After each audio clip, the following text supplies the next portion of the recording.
So start करते हैं class chapter number 9 that is what international trade.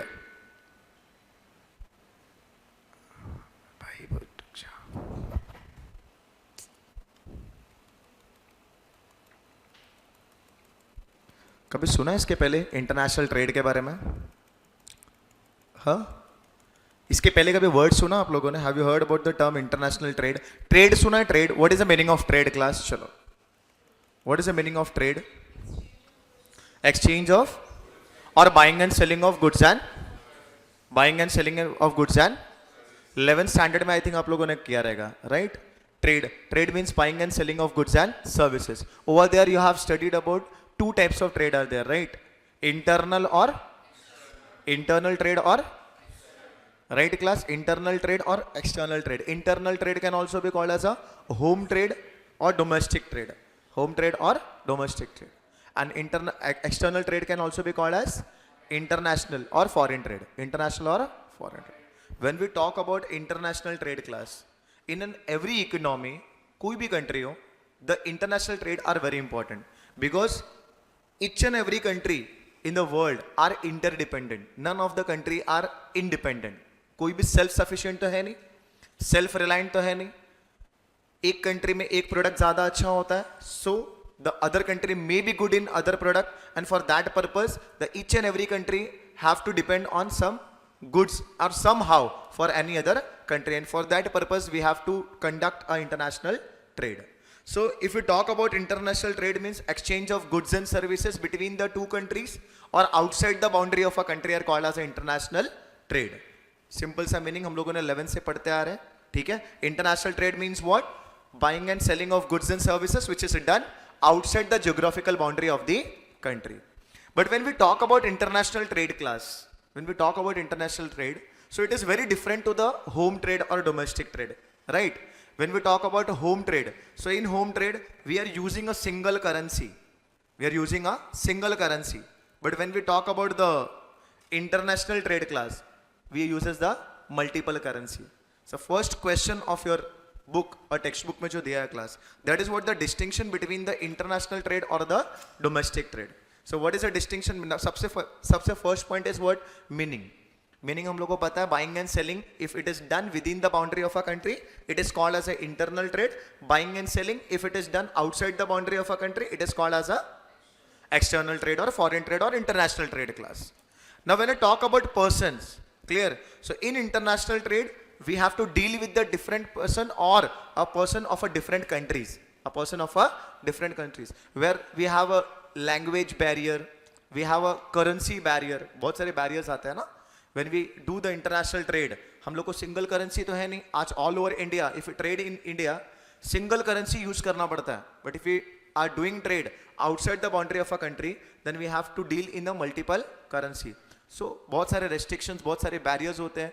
The law of that other country, the law act of that particular country are differ. So there are so many barriers also. We talk about persons, so transaction between resident of different country and transaction between the resident of same country. Clear? If we talk about class currency, so in home trade we use the single currency, that is the local currency. If we are in India we use the INR.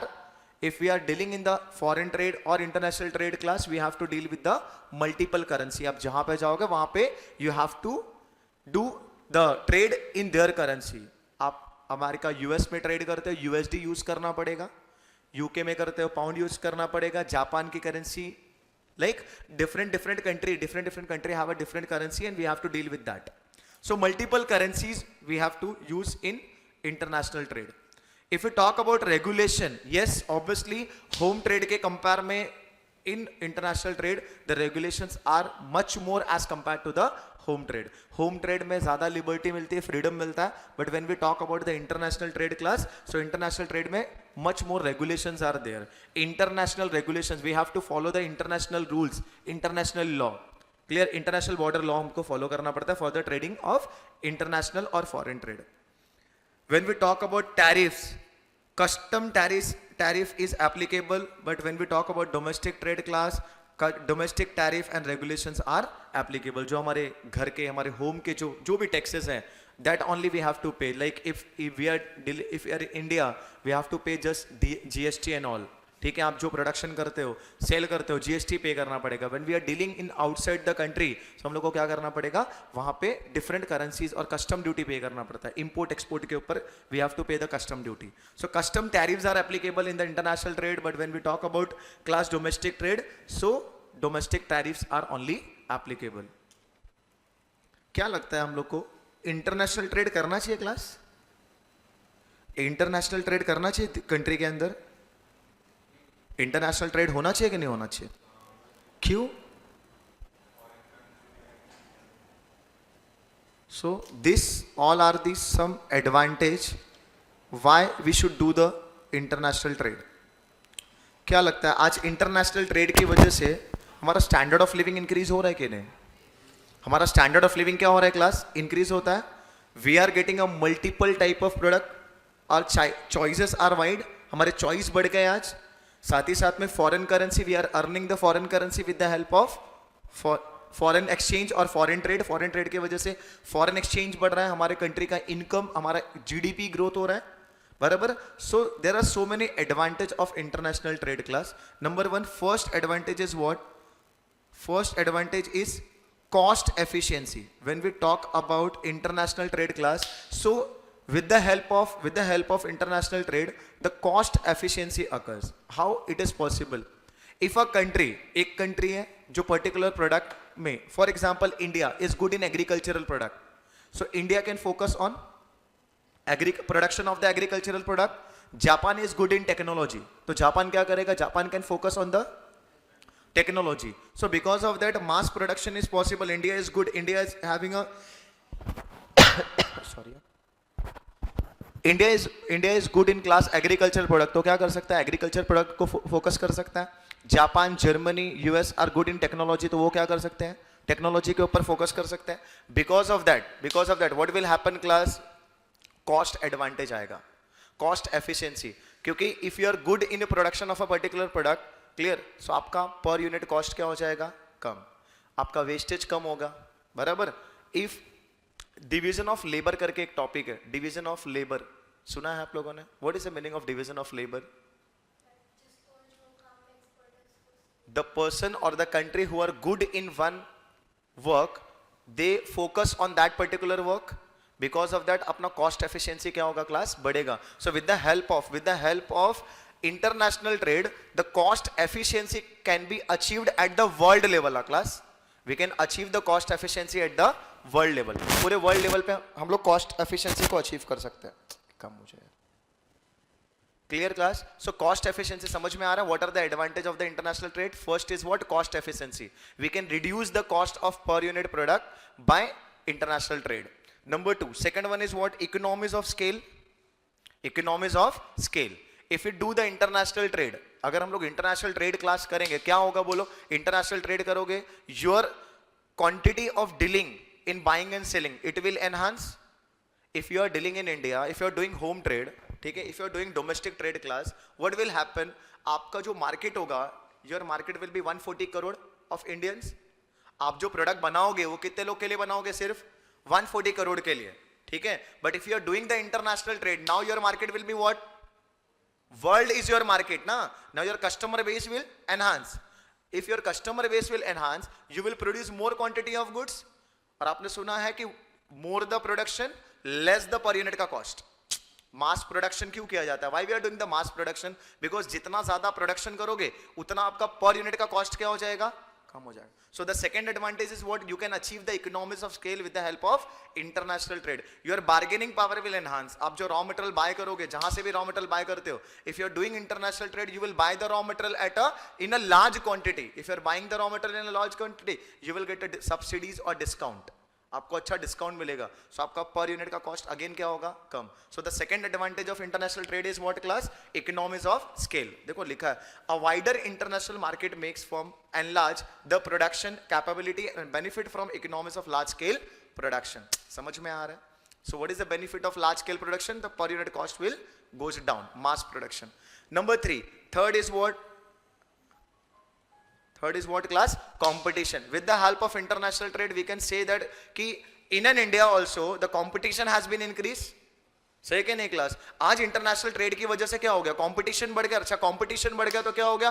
Quality of goods and the prices goes down. Yes और no class? देखो whenever there is a monopoly type of a market, जब monopoly type of market है, जब जहां पे हमारे पास में सेलर बहुत ही कम है, we have a very less seller for a particular product, क्या होगा? The seller will dominate the entire market. Seller क्या करेगा? पूरे मार्केट को डोमिनेट करेगा, पूरे मार्केट को कैप्चर करेगा. They will work according to their. But when there is a international trade, international firm into the market, बाहर की कंट्री आएगी, बाहर कंट्री के कंपनीज भी हमारे इंडिया में स्टार्ट हुए, because of that the competition are now at a international level. अब इंडियन ब्रांड को कॉम्पिटिट करना पड़ता है कहां पे? फॉरेन ब्रांड से. Because of that now the Indian brand will also increase their quality and at the same time they have to decrease the cost also, because international and foreign companies are there who are selling the product at a very low rate. So the benefit of international trade is what? Customer को benefit हो रहा है, they are getting the good quality even at a lower rate. So the third advantage class, first क्या है यहाँ पे? Cost efficiency, we can achieve the. Second one is what class? Economies of scale achieve कर सकते हो. Third point is what class? Number 4 is what? Resource uses. We can use our resources class. We have a 3 types of resource ना. कहीं पर भी हम लोग को 3 टाइप का रिसोर्स होता है, फिजिकल, फिनेंशियल और human resource. In an company, in an economy, there are 3 types of resource: physical resource, financial resource और human resource. Clear? If we are doing the international trade, अगर हम लोग international trade करते, what will happen? We can utilize our resources which we are not using for the domestic purpose. अभी domestic purpose के लिए, for example, if you are doing business for only the India के लिए business करते हो, customer कितने? 140 करोड़ के. Now also there is a lot of employees are there who are not working. क्या करोगे? अगर आपने इंटरनेशनल ट्रेड करना चालू कर दिया, आउटसाइड द कंट्री ट्रेड करना चालू कर दिया, what will happen? Your production will increase. Production बढ़ेगा, आउटपुट बढ़ेगा, तो obviously there will be a requirement of a more labour. आपके ज्यादा लेबर क्या होंगे? यूटिलाइज होंगे नाउ. अब आपका क्या हो रहा है? आपके कंट्री का रिसोर्स क्या हो रहा है? यूटिलाइज हो रहा है. आप ज्यादा से ज्यादा रॉ मटेरियल क्या कर सकते हो? यूटिलाइज कर सकते हो. ज्यादा से ज्यादा कैपिटल क्या कर सकते हो? You can utilise your capital also class. समझ में आ रहा है what I am saying? So what they are saying class कि fourth advantage is what? Resource का uses. आप you can use the resource at a optimum level, at a maximum level if you are doing the international trade. Next is what class? Materials. Access to global market. What happened? Now class material. ठीक है. Now we can assess the material at the international level. Raw material जो हमारे India में available नहीं है. If you are doing the international trade, before 1990 India की बात करेंगे, when India was considered as a closed economy, 1991 में we have adopted the new economic policy which is LPG, liberalization, privatization और globalization. After that जो हम लोग को liberty मिला, जो हम लोग ने ग्लोबलाइजेशन को अडॉप्ट किया, आफ्टर दैट अब इंडियंस क्या करते हैं? बाहर कंट्री से भी रॉ मटेरियल बाय कर सकते हैं. अगर जो रॉ मटेरियल हमारे पास में नहीं available, we don't have that type of raw material, if we are doing the international trade, then it is possible we can access the materials which are not available in India. अगर हम लोग international trade नहीं करेंगे, we can not access the materials which are not available in India. So the next advantage is what class? We can access the materials. Labour, आज labour को भी freedom मिल गया class. Labour को भी freedom मिला क्या? नहीं. With the help of international trade, now the labour can move from one country to another country. Sorry, labour. What they are saying class कि what are the next advantage of international trade is what? Labour. ठीक है, labour को भी advantage है. जो हमारे पास में excess labour, whatever the excess labour we have in India, वो लोग अभी क्या कर सकते हैं? They can move from one country to another country to get the job, और for the better opportunities they can move from one place to another place. अच्छा, international trade possible, international trade है, then only they can move to another country. So what they are saying, due to the mobility of labor across country and also access to the labor in many countries, firm can enjoy quantitative and qualitative benefits of effective division of labor and also the specialization. सही कि नहीं? आज क्योंकि international trade available है, because of that आज क्या हो रहा है? The division of labour is possible. जो person who is good in technology, they can go and work in the Germany and Japan. Person who is not skilled, they can work in farming and that type of work. So हम लोग क्या कर सकते हैं? We can divide the work, and division of work always leads to the specialisation. Division of work always leads to specialisation. So this all are the advantage class. After that what they are saying, better standard of living. Obviously yes, international trade की वजह से आज Indian country के लोगों का standard of living भी क्या हो रहा है, एनहांस हो रहा है. क्लियर. आज इंटरनेशनल ट्रेड अवेलेबल है, because of that we are able to consume the better quality of goods, the goods which are available at the in the international market we can consume now in India also, only because of the international trade. Assume करो अगर हमारे पास में import export नहीं होता, ठीक है, सो इतने ब्रांड के जो चॉकलेट्स है, इतने ब्रांड के क्लोथ्स हो गए, शूज हो गए, हमारे पास क्लोथ्स, हमारे पास मटेरियल अवेलेबल है, that will be not available in case of domestic trade. आज हमारे पास डोमेस्टिक ट्रेड के अंदर, डोमेस्टिक मार्केट में वो ब्रांड अवेलेबल नहीं which is available in the international trade. So the standard of living of the people is also enhancing with the help of what, international trade. Class समझ में आ रहा है, standard of living. Thank you. International trade plays a role in improvement of quality, labor and environmental standards through increased competition and the exchange of best practices between trade partners, thereby building capacity in industry and enhancing the product standard class. Next क्या बोलते हैं यहाँ पे, price stability. With the help of international trade, with the help of international trade क्या आता है class, price stability आती है.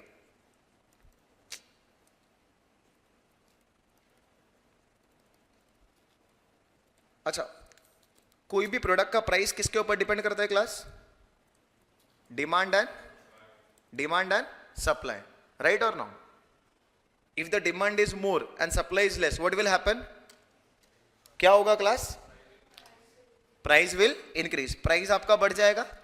If the demand is less and supply is more, then what will happen, price will go down. So there is a price fluctuation with the help of demand and supply. अगर हम लोग international trade करते, what will happen, अगर हम international trade करते, ठीक है, the goods which we have access, वो गुड्स जो हमारे पास में बहुत ज्यादा अवेलेबल है, बहुत एक्सेस अवेलेबल है, हमारे यहाँ पे मास प्रोडक्शन हुआ, ज्यादा प्रोडक्शन हो गया, and the India is not able to consume that much quantity of commodity. क्या कर सकते हैं, we can sell that goods at the international market. सही कि नहीं. व्हाट विल हैपन, अगर हम लोगों ने सप्लाई ज्यादा कर दिया क्लास, सप्लाई हमारे यहाँ पे ज्यादा है, प्राइस क्या होगा मार्केट के अंदर, कम होता जाएगा, प्रोडक्ट का प्राइस विल व्हाट हैपन, कम होगा. क्लियर. अच्छा, सेम चीज उसका उल्टा, अगर मान लो आपने डिमांड, आपने क्या किया है, सप्लाई कम किया और प्रोडक्ट का डिमांड मार्केट में बढ़ता जा रहा है, तो price what will happen, price बढ़ता जाएगा. सो अगर हम लोग इंटरनेशनल ट्रेड कर रहे हैं, if you are doing international trade, क्या कर सकते हैं, बाहर कंट्री से गुड्स हम लोग इंपोर्ट कर सकते हैं, and we can balance the demand and supply which stabilise the prices. समझ में आ रहा है क्लास क्या बोल रहा हूं. बोलते हैं इंटरनेशनल ट्रेड का एक और बेनिफिट क्या है कि प्राइस स्टेबिलिटी. इंटरनेशनल ट्रेड की वजह से क्या आता है, प्राइस स्टेबिलिटी आता है, by matching the demand and supply. अरे यार, ठीक. Firm can sell their surplus output in global market and hence prevent fall in domestic prices due to the overproduction. The country can enjoy the benefit of price stability and optimal supply of goods and service. Next क्या बोल रहा है class यहाँ पे, service sector. बोलता है international trade का और एक एडवांटेज क्या है, सर्विस सेक्टर. आज इंटरनेशनल ट्रेड की वजह से हम लोग का service sector, BPO, KPO, LPO सुना है कि नहीं, जितने आउटसोर्सिंग वाले पार्ट है वो इंडिया में क्या हो रहे, डे पर डे आज बढ़ते जा रहे हैं कि नहीं. सो सर्विस सेक्टर के अंदर ग्रोथ आ रहा है only because of the international trade class. So this all are the advantage. पढ़ के आ रहे, समझ में आ रहा है, we are studying the advantage of the international trade. International trade has significantly contributed to the growth of service sector in many field including banking, insurance, medicine, tourism और एक्सेट्रा. हमारे ये सब सेक्टर्स भी क्या हो रहे हैं class, day per day increase होते जा रहे हैं. With the help of international trade we can say that innovation come in the market. How innovation come in the market class, with the help of international trade क्या हो रहा है, division of labour leads to the specialisation and specialisation leads to the innovation. सही कि नहीं. आज जो country जिसमें बेस्ट है, हम लोग क्या कर रहे हैं, वो कंट्री को वो काम दे दे रहे कि भाई you are good in agriculture, आप एग्रीकल्चर को फोकस करो. So the India can focus on agriculture, और इंडिया क्या कर सकता है, एग्रीकल्चर में स्पेशलाइजेशन लाएगा. And when you have specialisation in any field, you can think something new in that particular field which is called as a innovation. आप innovation लेके आ सकते हो with the help of international trade. तो international trade की वजह से क्या हो रहा है, इनोवेशन भी आ रहा है कंट्री के अंदर. क्लास समझ में आ रहा है class. Next point is what class, employment generation with the help of international trade. आज एम्प्लॉयमेंट अपॉर्चुनिटीज भी कंट्री में क्या हो रही है, बढ़ रही है. सही कि नहीं, एम्प्लॉयमेंट अपॉर्चुनिटीज बढ़ रहा है. इंटरनेशनल ट्रेड की वजह से foreign companies come into India, और with the help of international trade हमारा प्रोडक्शन का क्वांटिटी क्या हो रहा है, बढ़ रहा है. प्रोडक्शन क्वांटिटी इंक्रीज हो रही है, प्रोडक्शन क्वांटिटी इंक्रीज होगी तो obviously for that particular purpose, for that production purpose we need a more labour which increases the employment opportunity in country class. Next is what class? Consumer welfare. Consumer का भला हो रहा है कि नहीं? Consumer का भी क्या हो रहा है? वेलफेयर हो रहा है यहाँ पे with the help of international trade. Competition बढ़ रहा है, कंपटीशन की वजह से क्या हो रहा है? आपकी क्वालिटी इंक्रीज हो रही है, साथ में प्राइस क्या हो रहा है? डिक्रीज हो रहा है. दोनों ही फायदा है अपने कंज्यूमर के लिए, सही कि नहीं? आज हमारे पास में when like black and white phone चलता था, नोकिया का 3100 वाला, 3000 4000 ऑन दैट पर्टिकुलर टाइम. आज से 15 18 20 साल पहले की बात बोल रहा हूँ, ठीक है? जब स्क्रीन टच नहीं, वो लाइक स्क्रीन वाला फोन है blackberry, I think on that particular time 18,000 20,000 30,000. मतलब उस समय पे 18,000 और आज के 18,000 में there is a wide gap. आज का 50,000 is equivalent to the 18,000 of that particular year, बराबर? तो 50,000 के फोन होते थे. Nowadays screen touch mobile 7,000 8,000 में भी आ जाता है. नॉर्मल पर्सन 7,000 8,000 में भी क्या है कर पा रहा है? बाय कर पा रहा है. Only this is what called as a cost advantage with the help of international trade. International trade की वजह से क्या हो रहा है? कंज्यूमर का भला हो रहा है. मतलब सॉरी क्लास, बिजनेसमैन को तो बेनिफिट है ही, साथ ही साथ में कंज्यूमर का भी क्या हो रहा है क्लास? वेलफेयर हो रहा है. Next is what class? Reduce government spending with the help of international trade. Government का स्पेंडिंग भी क्या हो रहा है? कम होता जा रहा है. गवर्नमेंट के खर्चे कम होते जा रहे हैं. International trade contribute to the cutting government spending by expanding supply source of goods and service and strengthening competition for the government procurement. बराबर? आज गवर्नमेंट को ज्यादा फोकस नहीं करना पड़ता है for the production of goods and services. International trade है, there are so many company come into the market, started their business because of that. अब गवर्नमेंट को ज्यादा प्रोडक्शन पर्पस पे फोकस नहीं करना है, सो वहां पे गवर्नमेंट का स्पेंडिंग कम हो जाता है. साथ ही साथ में क्लास हम लोगों ने पहले डिस्कस किया फॉरेन एक्सचेंज रिजर्व. एक मिनट क्लास, एक सेकंड क्लास. पानी का बॉटल रखा है? अच्छा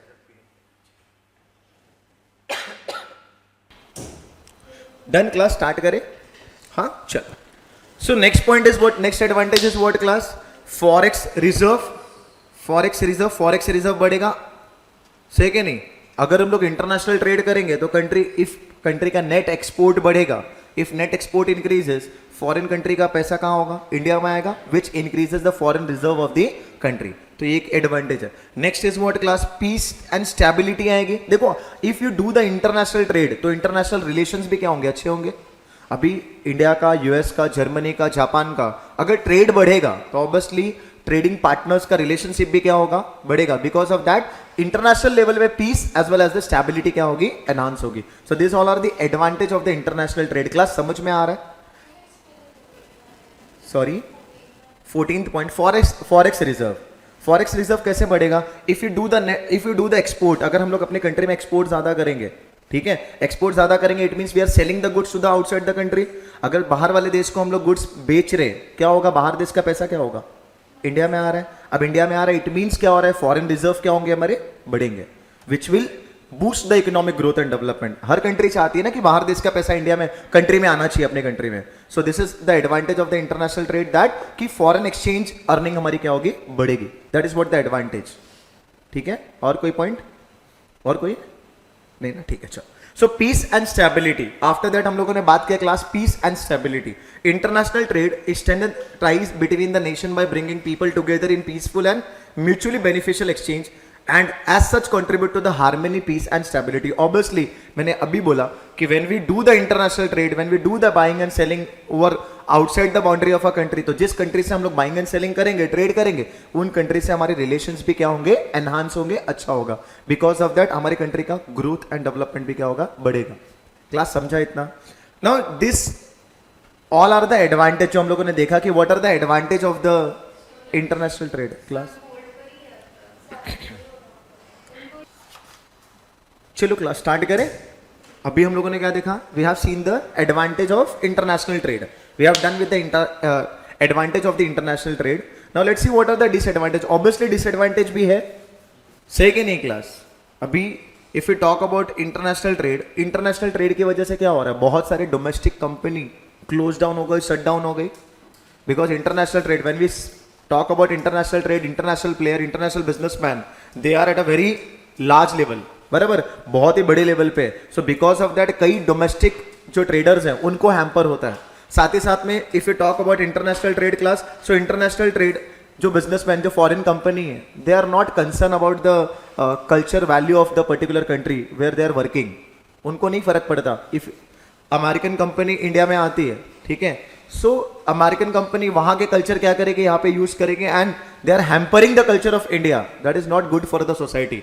साथ ही साथ में दे आर, कई बार ऐसा भी होता है, they are ignoring the social welfare of the economy.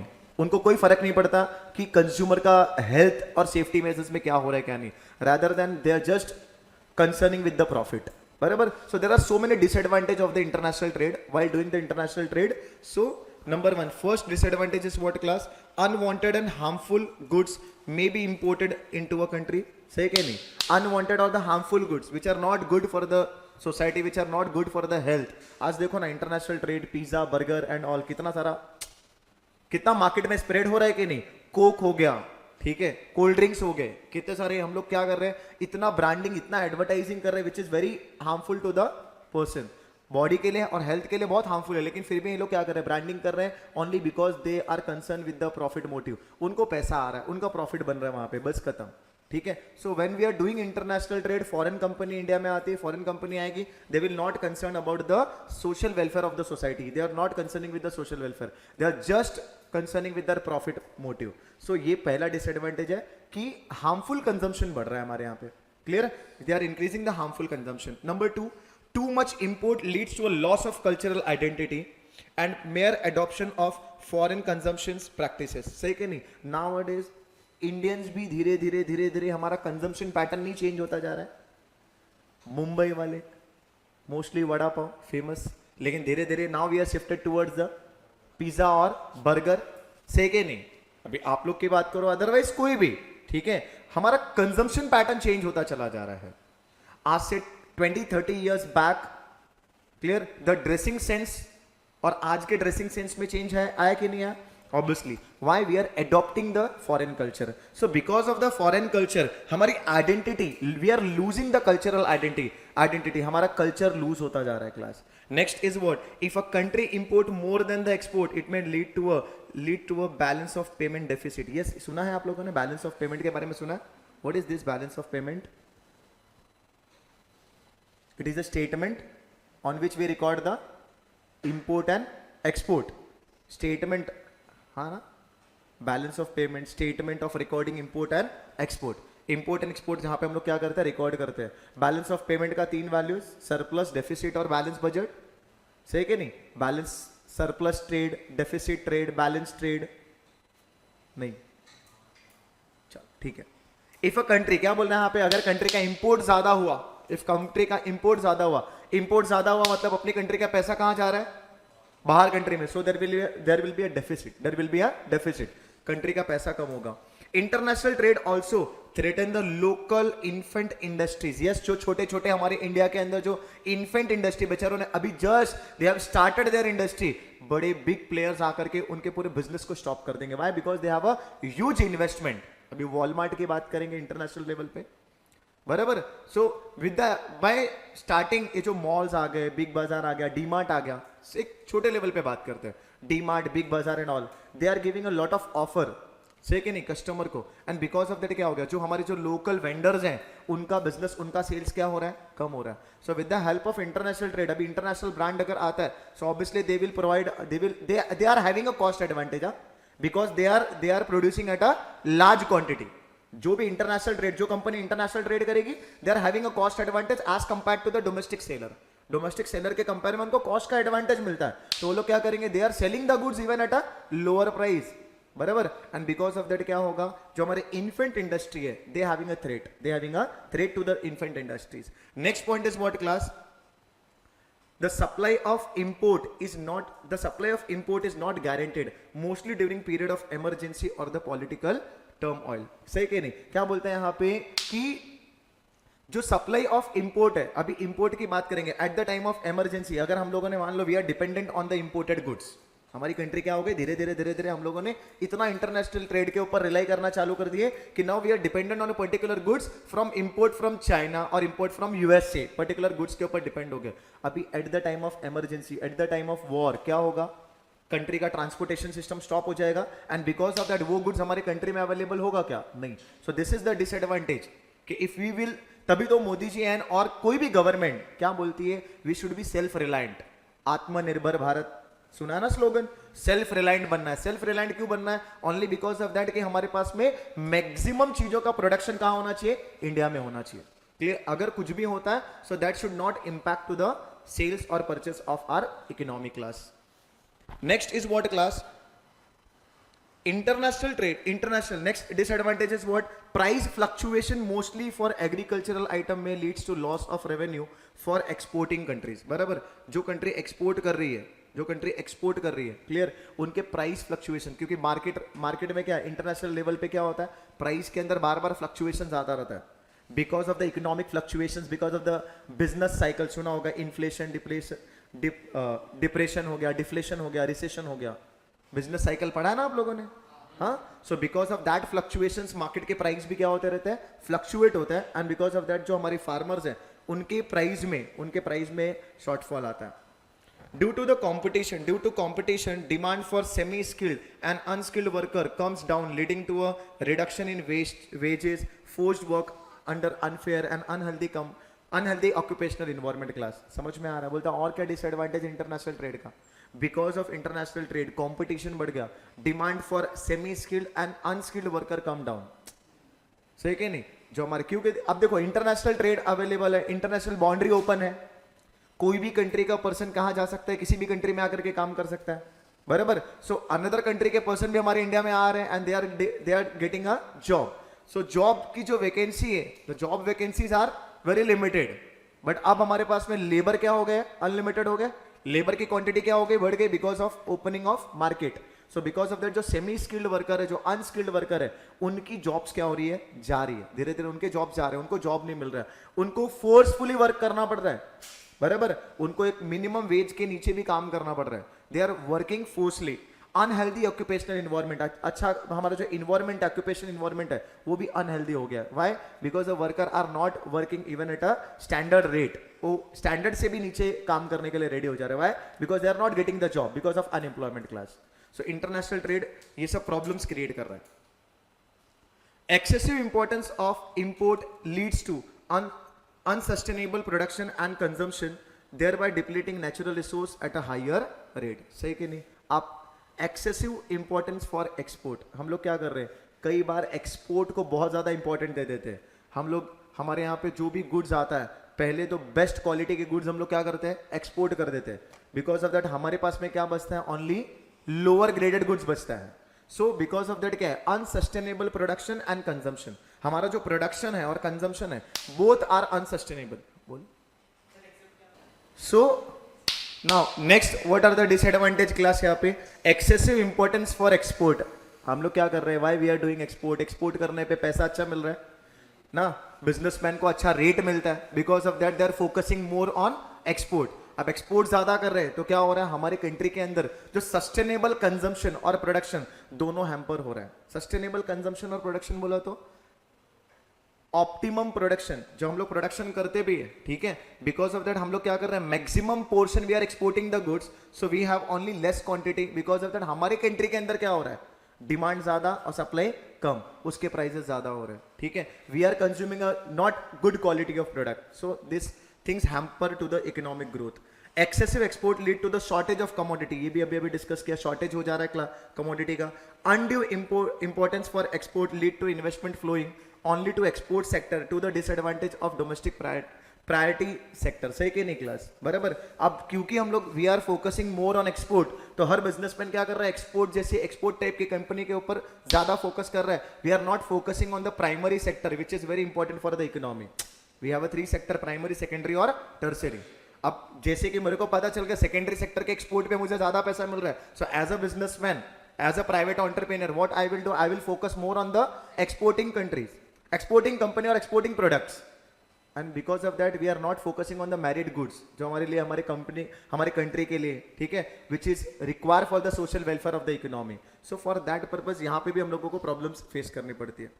Undue importance for export lead to the investment flowing only to the export sector, which is disadvantage to the domestic priority sectors. Recession in one country, yes, recession in one country may be transmitted to the another country. अभी जैसे कि आज बोला ना, India और US technology के ऊपर बहुत ज्यादा डिपेंडेंस है. अभी यूएस में कभी रिसेशन आया तो उसका इंपैक्ट डायरेक्टली कहां पे पड़ जाता है? इंडिया में. Only because of international trade. Let's assume international trade नहीं होता, इंडिया इंडिपेंडेंट होता, यूएस इंडिपेंडेंट होता, तो यूएस में कुछ भी होने तो इंडिया के ऊपर उसका कोई इंपैक्ट नहीं पड़ता. But because there is a international trade, so a recession in one country may affect the another country. Class next is what class?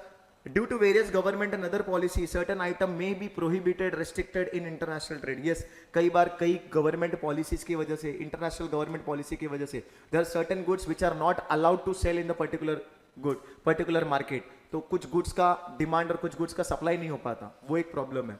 Lack of transparency between the trade partner और trade country defeat the purpose of international trade.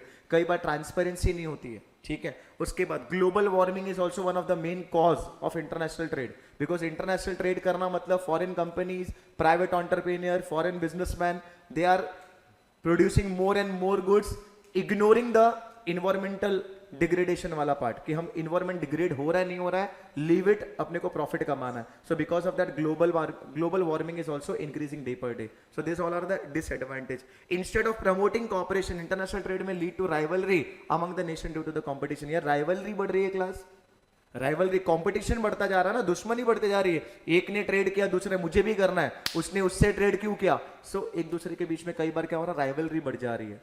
बराबर. India America का trade relation अच्छा है, सो कई बार क्या होगा, कोई particular country को अच्छा नहीं लग रहा है कि इंडिया बार बार अमेरिका से, why India is trading with America only, हमसे क्यों नहीं trade. So in between that rivalry बढ़ जा रही. So this all are the disadvantage of the international trade. Class समझ में आया? Till now what we have done the distinguish between the internal और external trade and advantage and disadvantage of the international trade. एक छोटा सा concept है class, mercantilist approach, ठीक है. प्रीवियस और अर्लियर ये कंसेप्ट चलता था class, mercantilism, which is derive from the word mercantile. पहले वर्ड सुना मर्केंटाइल? मर्केंटाइल मतलब what is the meaning of mercantile? अभी तक अकाउंटिंग में भी सुना होगा आप लोगों ने. मर्केंटाइल मीन्स, आप लोग सिंपल टर्म में बोलोगे तो गुड्स. मर्केंटाइल किसको बोलते हैं? मर्केंडाइज. मर्केंडाइज वर्ड सुना था? मर्केंडाइज. मर्केंडाइज किसको बोलते हैं हम लोग? गुड्स. गुड्स को क्या बोलता है? मर्केंडाइज. तो earlier this concept and this approach was there. The word mercantilism, which is derived from the word mercantile, trade and commercial affairs. Mercantilism, according to Microsoft Encarta dictionary, it is an economic policy trending in Europe from 16th to 18th century. ठीक, छोटा सा topic है but कई बार इसके ऊपर question आ जाता है, basic question. In 17th and 18th century, the policy of mercantilism was adopted by many nations. मतलब started by the Europe. Europe से start हुआ. 18th century के अंदर कई लोगों ने, कई कंट्री ने इसको अडॉप्ट किया class. This approach advocated that country can grow richer and prosperous by accumulating gold and other precious metal, and hence required a country to export more and get gold, silver and precious metal in return thereof. अब आपको पता होगा, कोई भी country, आज हमारे India के पास में भी जो रिजर्व्स रखा गया, रिजर्व्स, और यूरोप की बात करो, कोई भी कंट्री की बात करो, जो हम लोग रिजर्व्स रखते हैं वो किसके फॉर्म में रखते हैं? In the form of gold. बराबर. And this is the process what called as a mercantilism. क्या बोलते हैं इसको? मर्केंटलिज्म. क्लास समझ में आ रहा है? सो इनका मानना क्या था, दिस अप्रोच, ये अप्रोच क्या बोलते हैं यहाँ पे, कि कोई भी कंट्री ग्रो कर सकती है और प्रॉस्परस बन सकती है बाय अक्यूमुलेटिंग गोल्ड. जिस कंट्री के पास जितना ज्यादा गोल्ड होगा, वो कंट्री उतना रिच और उतना प्रॉस्पर मानी जाती थी ऑन दैट पर्टिकुलर टाइम. और इसीलिए उन्होंने क्या बोला कि हमको क्या करना चाहिए, ज्यादा से ज्यादा गुड्स एंड सर्विसेज को इंपोर्ट करके we should accumulate the gold. ठीक है, अपनी कंट्री को मोर रिच एंड प्रॉस्पर बनाने के लिए. Hence export were viewed favourably if they resulted in inflow of goods. मतलब उस टाइम पे माना, ऐसा कंसिडर किया जाता था कि अगर आप एक्सपोर्ट करते हो it is very good, but in return of that you should have a gold. जैसे आज पैसा लेते हैं ना हम लोग, तो पहले के टाइम पे क्या होता था, गोल्ड लिया जाता था कि हम एक्सपोर्ट करके गोल्ड अक्यूमुलेट करते थे. while imports were not considered conducive for economic growth since its result in outflow of gold. समझ में आ रहा है? इनफ्लो को कंड्यूसिव नहीं कंसीडर करते थे, इनफ्लो को बैड कंसीडर किया जाता था ओनली बिकॉज ऑफ इनफ्लो क्या हो रहा था, अगर हम लोग इंपोर्ट करते थे तो इंपोर्ट से क्या हो रहा था, हम लोगों का गोल्ड बाहर जा रहा था. एक्सपोर्ट को बेस्ट माना जाता था, बेटर माना जाता था. Why? Because with the help of export we are earning the gold. समझ में आ रहा है? As per this approach, one country can grow economically only at the expense or detriment of another, and there is no win-win situation in international trade. Yes, एक country का मतलब इस approach के हिसाब से एक कंट्री जीतेगी तो ऑब्वियसली दूसरी कंट्री को क्या करना पड़ेगा, लूज करना पड़ेगा. एक कंट्री का एक देखो, बाइंग अगर आप कुछ करते हो, एक कंट्री अगर पैसा गेन कर रही है तो दूसरे को क्या करना पड़ रहा है, पैसा देना पड़ रहा है. अरे यस और नो? समझ में आ रहा है what I am saying class? एक का पैसा जा रहा है तो कहीं पे तो पैसा क्या हो रहा है, आ रहा है. तो जो लेने वाली कंट्री, जो एक्सपोर्टिंग कंट्री है, they are gaining the gold, but the importing country क्या है, लूजिंग द गोल्ड. सो इनका मानना क्या था, there is no win win situation. Win win situation नहीं हो सकता है, दोनों कंट्री नहीं जीत सकती. एक के पास गोल्ड ज्यादा होगा तो एक का गोल्ड क्या होगा, कम होगा. There is no win-win situation in international trade. The trade, according to mercantilism, is zero-sum game. As one country gain, is another country's loss. समझ में आ रहा है? एक जीतेगा तो दूसरा क्या होगा, हारेगा. सिंपल. बोलो क्लास क्लियर हुआ? मर्केंटलिज्म कंसेप्ट क्लियर हुआ?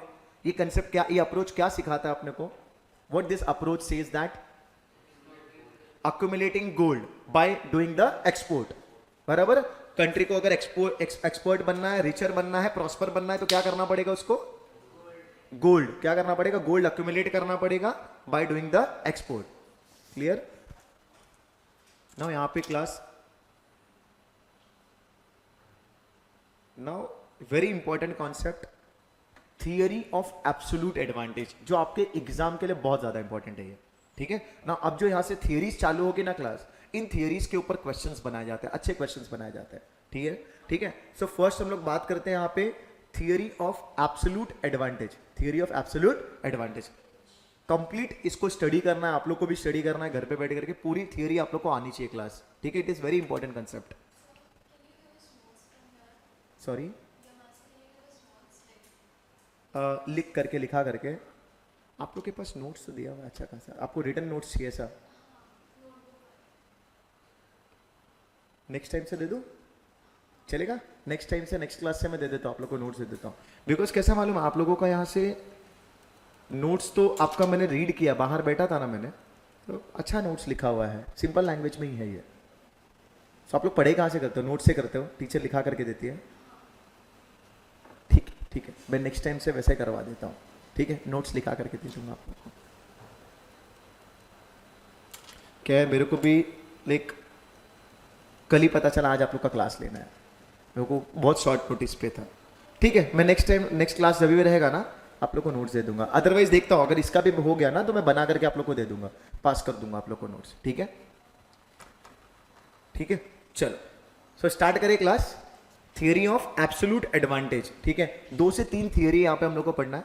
ठीक है? सबसे first theory is what, cap theory of absolute advantage. Now the theory is given by Adam Smith. ठीक है? इनका बोलना क्या है, theory of absolute cost advantage as the basis of foreign trade. इन्होंने किसको बेस किया क्लास, फॉरेन ट्रेड को लेकर के इन्होंने कॉस्ट एडवांटेज की बात किया. ठीक है? उनका मानना यह था ना, इस पूरी थियरी में इन्होंने क्या बताया है, उनका बिलीव ऐसा था कि एक कंट्री अगर एक प्रोडक्ट को प्रोड्यूस करती है और दूसरी कंट्री क्या करेगी, दूसरे प्रोडक्ट को बनाएगी, सो वहां पे क्या आएगा, कॉस्ट एडवांटेज आता है. Because of what, division of labour and specialization की वजह से. Because if one country is good in producing rice, clear, so he may produce a rice at a lower cost, and if the another country is producing a wheat, clear, so he will be producing a wheat at a lower cost. ऐसा इनका मानना था. किसका, Adam Smith का. Smith का बोलना ऐसा था कि theory of absolute cost advantage as the basis of foreign trade.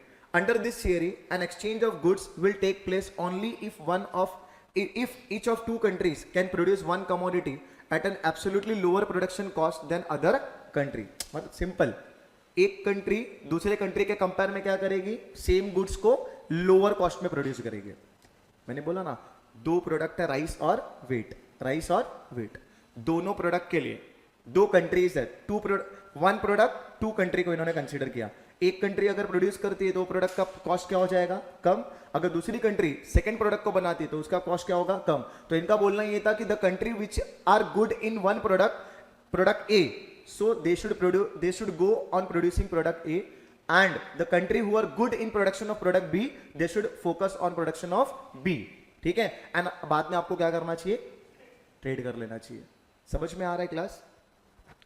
Under this theory, an exchange of goods will take place only if each of two countries can produce one commodity at an absolutely lower production cost than other country. Each country which has an absolute advantage over another country in the production of item can trade such item and hence gain in terms of international trade. और उससे आप क्या कर सकते हो, cost advantage ले सकते हो।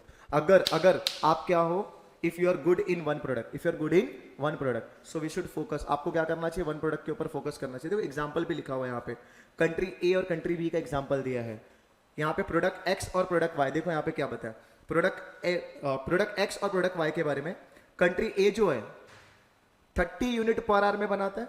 अगर प्रोडक्ट ए की बात करेंगे, प्रोडक्ट एक्स की बात करेंगे, तो कंट्री ए, अगर कंट्री ए उसको प्रोड्यूस करेगा तो 30 यूनिट कितने आवर में बनाएगा, पर आवर में।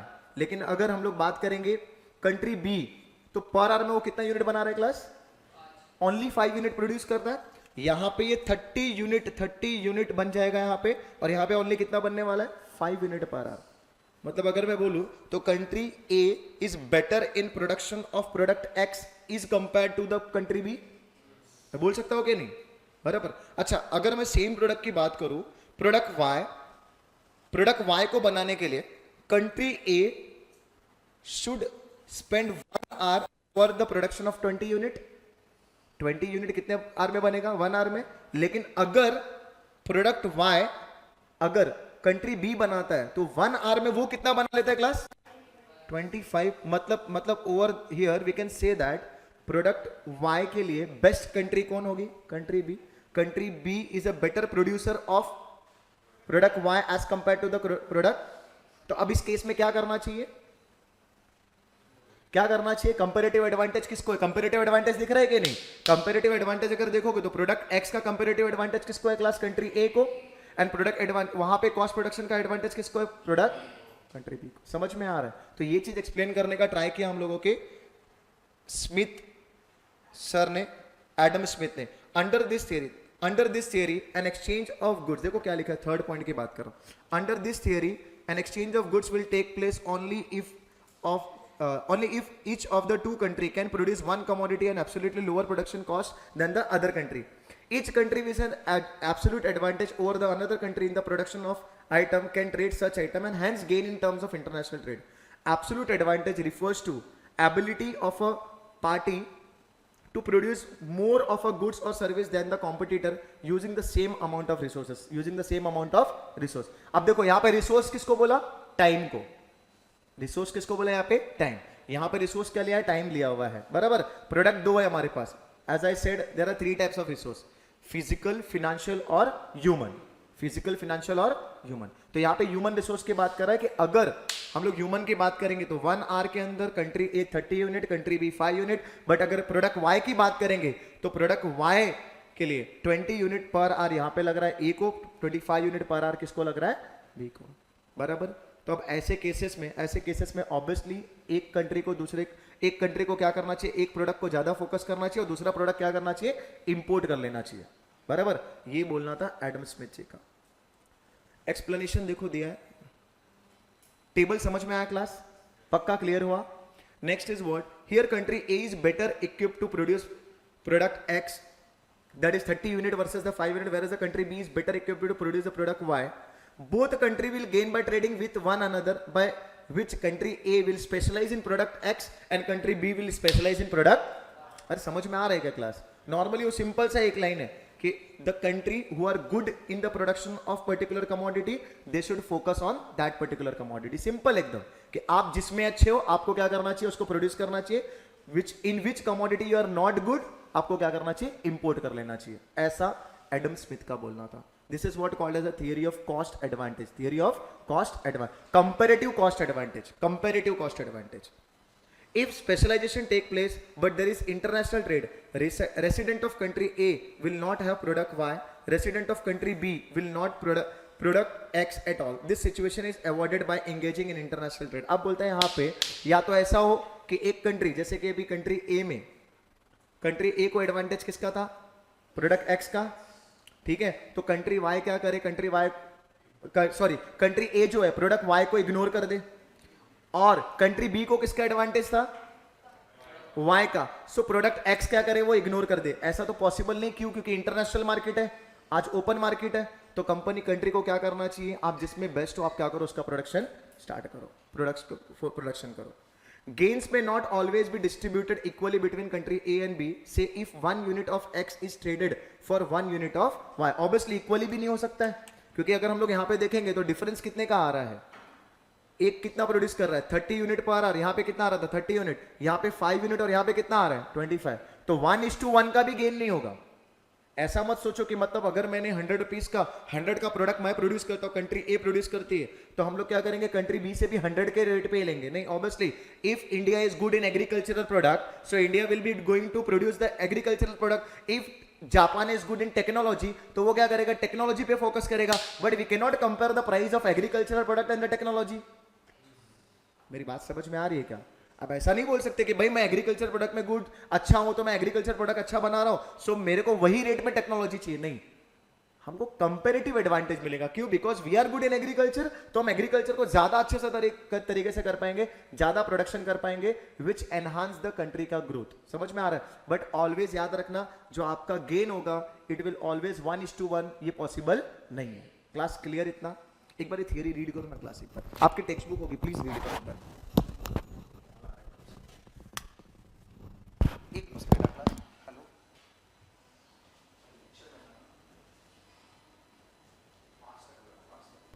Done class? पढ़ा गर्ल्स? हो गया पढ़ के? कोई दिक्कत, कोई डाउट? आगे स्टार्ट करें क्लास? हाँ, सो थियरी ऑफ एब्सोल्यूट एडवांटेज, जहां पे हम लोगों ने क्या देखा, टू कंट्री टू प्रोडक्ट, बराबर। Each country have a advantage of producing a one product, so because of that they should produce only that particular product. ऐसा एडम स्मिथ का बोलना था। कंट्री को फोकस करना चाहिए वन प्रोडक्ट के ऊपर, rather than producing both of the product in a same country. ठीक है, एक कंट्री के अंदर हम एक कमोडिटी को प्रोड्यूस करना चाहिए which is having a cost advantage. Now for this they have kept certain assumption class. ये थियरी को सपोर्ट करने के लिए कुछ अजम्पशंस रखा, एडवांटेज थियरी को सपोर्ट करने के लिए, एब्सोल्यूट एडवांटेज। फर्स्ट अजम्पशन उन्होंने बोला, trade between the two country. Obviously cost advantage तभी आ पाएगा when there will be a trade between the two country. Two country के बीच का ट्रेड होना चाहिए। Number 2, he took into consideration a two country and two commodity framework. दो चीज होना चाहिए, two country and two commodity. देखा ना हम लोगों ने, कंट्री ए और B, commodity X and Y. There is no transportation cost, there is, हम लोगों ने प्रोडक्शन कॉस्ट को कंसीडर किया, there should be no other cost, कोई ट्रांसपोर्टेशन कॉस्ट नहीं होना चाहिए। बिकॉज अगर ट्रांसपोर्टेशन कॉस्ट की बात करेंगे, सो ट्रांसपोर्टेशन कॉस्ट क्या होगा, हमारे प्राइस को फ्लक्चुएट करेगा। माइट बी एक कंट्री जो हमारे पास में है उसका ट्रांसपोर्टेशन कॉस्ट में भी लेस, दूसरी कंट्री है जहां पे हमारा ट्रांसपोर्टेशन कॉस्ट बहुत ज्यादा जा रहा है, तो वहां पे again because of transportation cost हमारे प्रोडक्ट के प्राइस में क्या आएगा, फ्लक्चुएशन आएगा। सो वहां पर भी उन्होंने बोला there should be no transportation cost. Smith assumed that the cost of commodity were computed by the relative amount of labor required in their respective production process. अब यहाँ पे cost of commodity को इन्होंने किससे कंसिडर किया class, labour cost. किससे किया है, लेबर। वहां पे आर सॉरी वहां पे इन्होंने लेबर आर, इन्होंने क्या बोला कि जो कॉस्ट है, cost can be consider in the labour. हम लोगों ने पर आर की बात किया ना, पर आर के अंदर कितना प्रोडक्शन होगा, तो उन्होंने अजम्पशन क्या रखा, there should be the relative amount of cost should be consider in labour required. He assume that labour was mobile. उन्होंने और एक अजम्पशन रखा कि जो लेबर है वो कैसा होना चाहिए, मोबाइल होना चाहिए, मूवेबल होना चाहिए from country, one country to another country, और from one industry to another industry, कोई रेस्ट्रिक्शन नहीं होना चाहिए।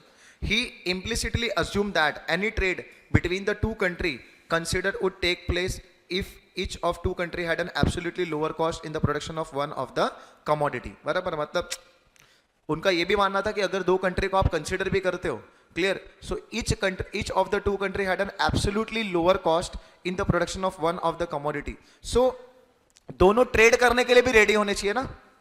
आपने जो कंट्री बी कंसिडर किया, कॉस्ट एडवांटेज तो आ रहा है, लेकिन country A is not ready to trade with the country B, तो वहां पर भी हमारा कंसेप्ट ये चलने वाला नहीं है. सो उन्होंने अज्यूम क्या किया कि implicitly assume that any trade between the two country considered would take place.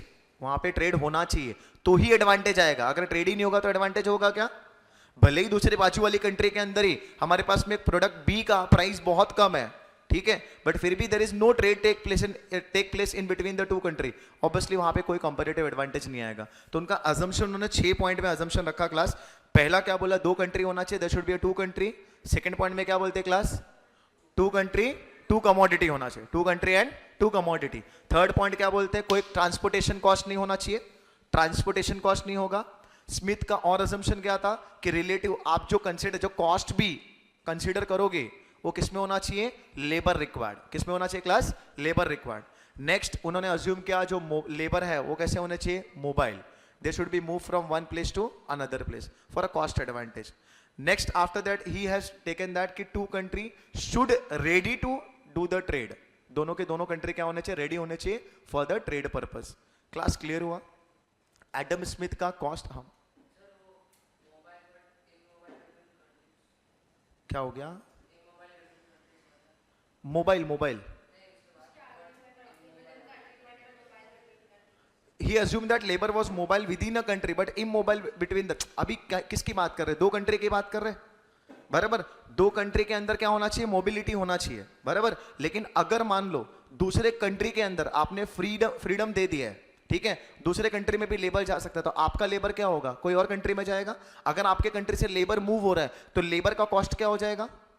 बढ़ जाएगा, जो कि हमारे कॉस्ट एडवांटेज को, प्रोडक्शन कॉस्ट को अगेन क्या करेगा? हैम्पर करेगा. तो उन्होंने क्या बोला कि मोबाइल होना चाहिए बट कंट्री के अंदर, आउटसाइड द कंट्री नहीं होना चाहिए. Clear class? समझा इतना? क्लास समझा इतना? कॉस्ट एडवांटेज थियरी क्लियर है कि नहीं? समझ में आया? दो कमोडिटी, दो कंट्री को लेकर के इन्होंने क्या किया? कॉस्ट एडवांटेज थियरी को एक्सप्लेन किया. अजम्पशंस आप लोग को लर्न करना पड़ेगा क्लास, अजम्पशंस लर्न करने पड़ेंगे. क्लियर? अब उसके बाद हम लोग देखेंगे ना क्लास, यहां पे ऐसी ना दो और थियरीज है. एक तो डेविड रिकार्डो की थियरी है और उसके बाद हेक्सर ओहलिन की थियरी है, ठीक है. जैसे हम लोगों ने स्मिथ की थियरी देखा, उसी टाइप से यहां पे दो और थियरी हम लोग को करना है, डेविड रिकार्डो और हेक्सर ओहलिन. लेकिन आप लोग को लिख करके चला क्लास, एक काम करो, दोनों थियरी है ना, दोनों थियरी मैं नोट्स बना करके आप लोग को तब ले लेता हूं ये क्लास, ठीक है, तो ज्यादा बेटर हो जाएगा. अभी एक काम करते हैं, एक छोटा सा टॉपिक और स्टार्ट करते हैं हम लोग, टैरिफ बैरियर्स और नॉन टैरिफ बैरियर करते हैं, क्योंकि तीनों थियरी एक साथ में करोगे तो बोर हो जाओगे. एक थियरी समझ में आया, कॉस्ट कंपैरेटिव एडवांटेज वाली थियरी क्लियर हो गई. तो आगे ना थोड़ा सा हम लोग काम करते हैं, ये यूनिट कंप्लीट कर लेते हैं, जो थोड़ा आप लोग को इंटरेस्ट भी लगेगा और खत्म भी हो जाएगा फटक से. यूनिट 2 स्टार्ट करते हैं क्लास. इस पूरे यूनिट में सिर्फ दो थियरी अपनी बची, हम लोग दो थियरी नेक्स्ट क्लास में करवाऊंगा आप लोग को. क्लियर? यूनिट 2 स्टार्ट करते हैं. यूनिट 2 के अंदर देखते हैं हम लोग यहाँ पे what are the instrument of trade policy. What are the instrument of trade policy class. Unit 2 देखते हैं आज. अभी ट्रेड पॉलिसी के लिए क्या क्या इंस्ट्रूमेंट्स है वो देखते हैं हम लोग यहाँ पे. Now what is a trade policy? Means the policy which are frame by the government for the international trade. अब इंटरनेशनल ट्रेड करना है तो ऑब्वियसली दो कंट्री के बीच का ट्रेड होगा, तो trade policy are frame by the government. International trade policy बनाई जाती है. सो क्या क्या हो सकता है? सबसे पहला अगर हम लोग बात करेंगे तो क्या हो सकता है क्लास यहाँ पे? Free trade. क्या होगा? अब हम लोग किसकी बात कर रहे हैं? International trade. इंटरनेशनल लेवल पे फ्री ट्रेड. फ्री ट्रेड मतलब there is no restriction for the country A and country B के बीच में कोई रेस्ट्रिक्शन नहीं है. आप इजीली क्या कर सकते हो? ट्रेड कर सकते हो.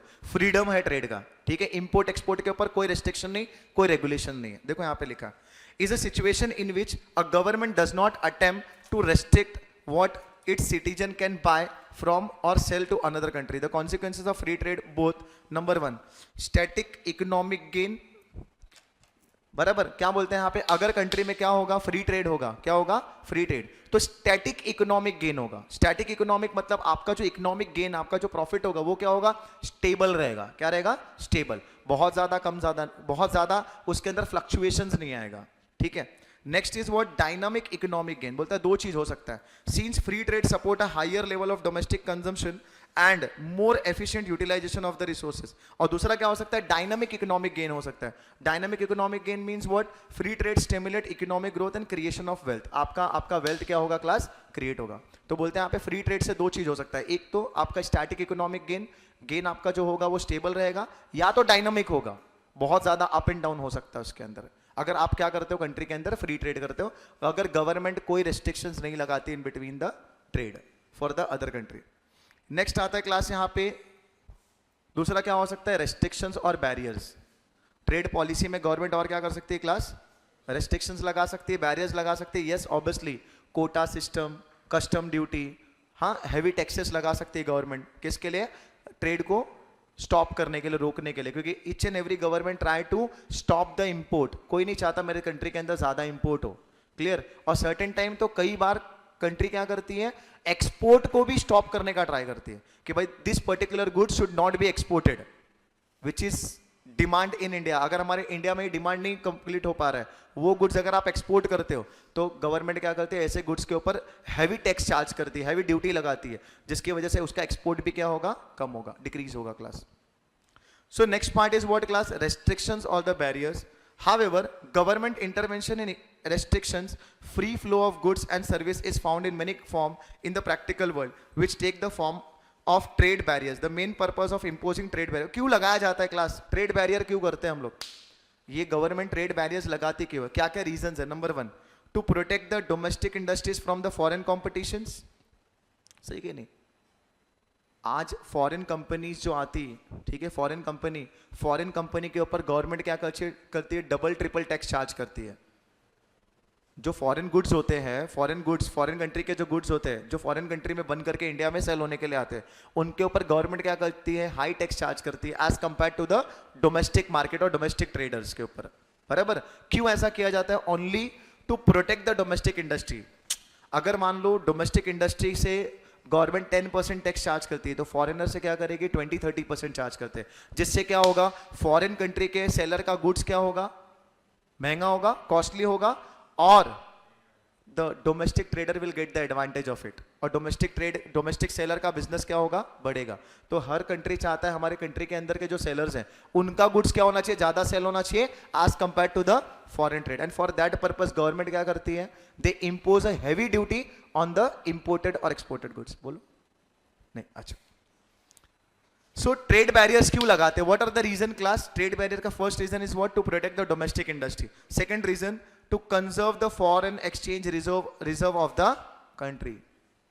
सही कि नहीं, फॉरेन एक्सचेंज रिजर्व को कंजर्व करने के लिए। अभी अगर ट्रेड बैरियर्स ना हो, इंपोर्ट के ऊपर रेस्ट्रिक्शंस ना हो, तो हर बिजनेसमैन क्या करेगा, ज्यादा से ज्यादा रॉ मटेरियल क्या करेगा, इंपोर्ट करना चालू करेगा, which will leads to the outflow of the Indian currency, जिससे हमारे देश का पैसा, हमारे कंट्री का पैसा भी क्या होगा, आउटसाइड ऑफ कंट्री जाएगा क्लास।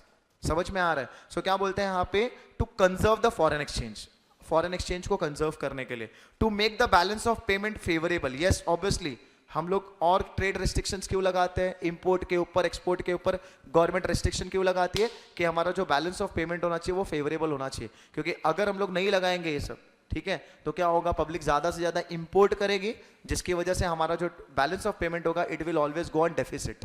किस में जाएगा, डेफिसिट में।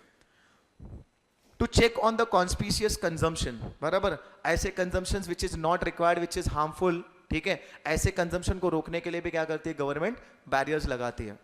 To mobilise the revenue of the government and to discriminate against the certain country. Obviously trade barrier और क्यों लगाया जाता है class, mobilise the revenue of the government,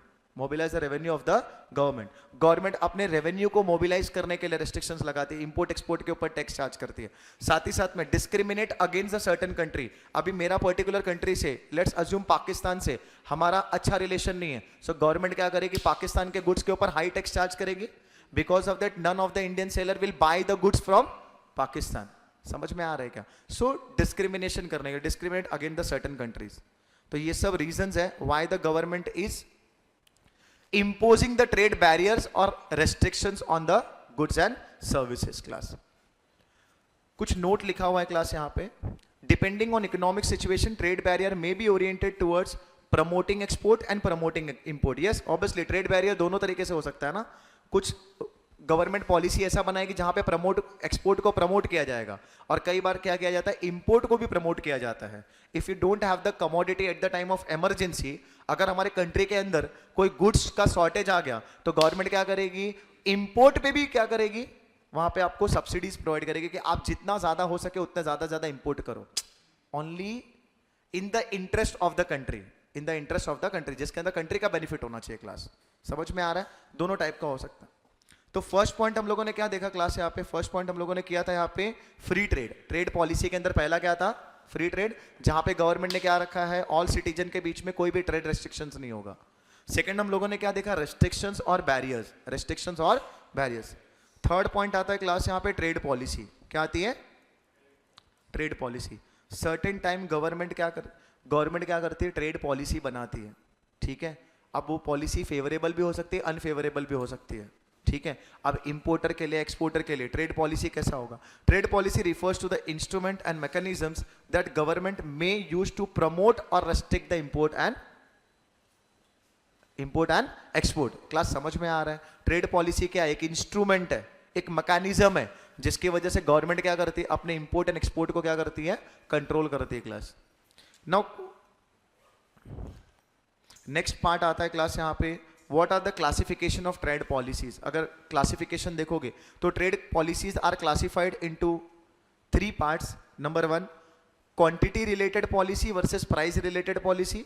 number 2 tariff measures and non tariff measures. और last आता है trade expansion and trade contraction policies.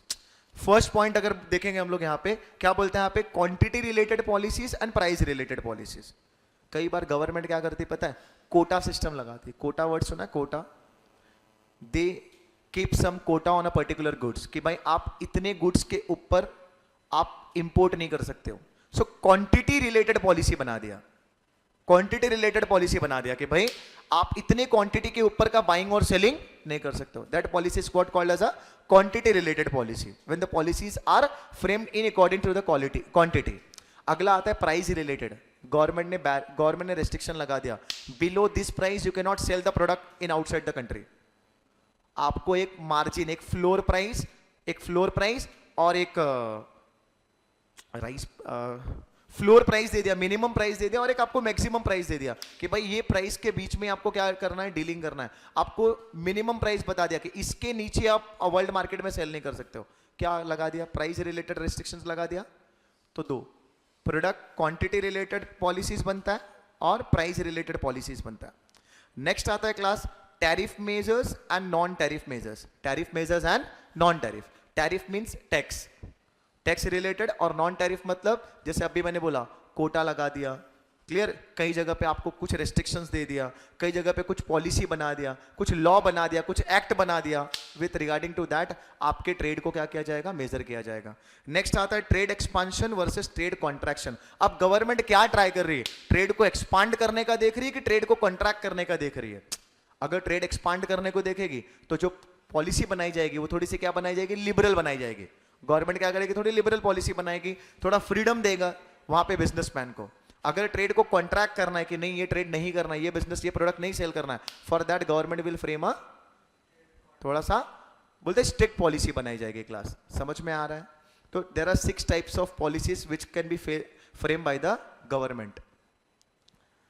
Next अगर देखोगे क्लास यहाँ पे आता है हम लोग का टैरिफ मेजर्स. अब देखो हम लोग को एक एक करके यहाँ पे एक एक पॉइंट को एक्सप्लेन किया है. Now what are the tariff measures, what are the measures which are taken by the government in case of tariffs और ड्यूटी की बात कर रहे हैं.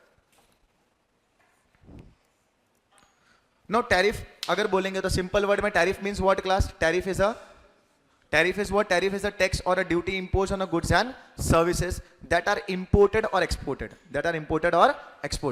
टैरिफ का मतलब क्या होता है, टैक्स. टैरिफ का मतलब टैक्स. क्लियर, जो हम लोग क्या कर रहे हैं अपने इंपोर्ट और एक्सपोर्टेड गुड्स के ऊपर चार्ज करते हैं. Class clear? क्या हो गया, बंद करना है इसी, किधर रिमोट ये, हाँ चल ना. देखो गवर्नमेंट ट्रेड को कंट्रोल करने के लिए, ठीक है, इंटरनेशनल ट्रेड को कंट्रोल करने के लिए there are so many measures. Class जो कि सबसे पहला मेजर आता है हम लोग का टैरिफ बैरियर्स और टैरिफ मेजर्स होता है, जहां पे गवर्नमेंट को अगर इंपोर्ट को एक्सपोर्ट को कंट्रोल करना है, सो सबसे first policy what they are making, tariff measures. क्या लगाते हैं? टैरिफ। टैक्सेस चार्ज करना चालू कर देंगे, उनको लगता है कि ट्रेड को क्या करना है, कॉन्ट्रैक्ट करना है, so they will charge a higher taxes. उनको लगता है ट्रेड को एक्सपांड करना चाहिए, they will charge a lower taxes. So what is the meaning of tariff? Tariff means simple, it is a tax or a duties which is imposed on a goods and services that are imported or exported. आपने जो goods import और export किया है उसके ऊपर जो tax लगाया गया क्लास, उसी टैक्स को अपन क्या बोलते हैं? टैरिफ। क्या बोलते हैं class? Tariff. Now what are the purpose of tariff? क्यों लगाया जाता है? Why we are charging the tariff? ठीक है, गवर्नमेंट टैक्स क्यों चार्ज करती है? Number 1, tariff increases the price of the imported goods in the local market, only their price in the world market are not affected. The impact of tariff includes the following. Number 1, क्या बोलते हैं यहाँ पे? To restrict trade by increasing the price of imported goods and services. Government को लगता है ये goods को इंपोर्ट नहीं होना चाहिए, ठीक है। गवर्नमेंट को फील होता है एग्रीकल्चरल गुड्स का इंपोर्ट कोई नहीं करना चाहिए, सारे एग्रीकल्चरल गुड्स हम लोग को क्या करना है, हमारे इंडिया से ही क्या करना है, बाय करना है। इंडियन डोमेस्टिक सेलर से सिर्फ क्या करो, आप बाय करो एग्रीकल्चरल प्रोडक्ट। तो गवर्नमेंट क्या करेगी, जितने भी एग्रीकल्चरल इंपोर्टेड गुड्स होंगे ना, उनके ऊपर टैरिफ क्या करेगी, बढ़ा देगी, to discourage the import of agricultural goods. तो डिस्करेज करने के लिए, इंपोर्ट को डिस्करेज करने के लिए they charge a higher taxes. Point number 1। Point 2 आता है क्लास यहाँ पे, to protect the domestic import competing industries. सही कि नहीं? अपने जो इंडिया के डोमेस्टिक ट्रेडर्स हैं उनको प्रोटेक्ट करने के लिए, ठीक है, they are charging a higher taxes. कि अगर बाहर कंट्री से हम लोग हायर टैक्स चार्ज करेंगे इंपोर्टेड गुड्स के ऊपर, तो बाकी पब्लिक क्या करेगी, अपने इंडियन डोमेस्टिक सेलर से we will buy the commodity for that purpose. Third, to discourage the consumption of imported foreign goods, बराबर, उसका कंजम्पशन कम होगा। Next, to decrease the volume of imported goods into the country. अगर आप ज्यादा tariff charge करोगे, ज्यादा tax charge करोगे, तो public will not bye the commodity, public goods खरीदेगा नहीं, तो आपके कंट्री का इंपोर्ट क्या हो जाएगा, कम हो जाएगा, जिससे हमारा ट्रेड डेफिसिट भी क्या होगा, कम होगा। To ensure the domestic producers of the same product to charge a fair price for such item when compare to the imported item and do not overcharge the consumer, बराबर। क्या बोल रहे हैं यहाँ पे कि अगर हम लोग टैरिफ लगाएंगे क्लास, तो हमारा जो डोमेस्टिक प्रोड्यूसर होगा वो एक फेयर प्राइस चार्ज कर सकता है, सही प्राइस चार्ज कर सकता है as compare to the international trade. अगर आप इंटरनेशनल ट्रेड की बात करोगे, बाहर कंट्री का जो प्रोड्यूसर आएगा हमारे इंडिया के अंदर, ठीक है, अगर उसको हम लोगों ने लोअर रेट ऑफ ये टैक्स चार्ज किया या सेम चार्ज किया जो हम लोग डोमेस्टिक मार्केट में कर रहे हैं, क्योंकि उसके पास कॉस्ट एडवांटेज है, क्योंकि उसके पास इकोनॉमीज ऑफ स्केल है क्लास। इंटरनेशनल ट्रेड का अभी एडवांटेज देखा ना, कॉस्ट एडवांटेज होगा, उसके पास इकोनॉमीज ऑफ स्केल होगा, तो उसका कॉस्ट ऑफ प्रोडक्शन ऑलरेडी क्या होगा, लो होगा, ठीक है। और अगर टैक्स हम लोग लेट्स अज्यूम करो, जो इंटरनेशनल ट्रेड में आ रहा है वो 80 रुपीज में प्रोडक्शन करता है, और क्योंकि डोमेस्टिक ट्रेडर है, हमारा छोटा ट्रेडर है, स्मॉल ट्रेडर है, he does not have economics of scale का एडवांटेज, तो उसका जो कॉस्ट ऑफ प्रोडक्शन थोड़ा ज्यादा है, 100 रुपीज का है।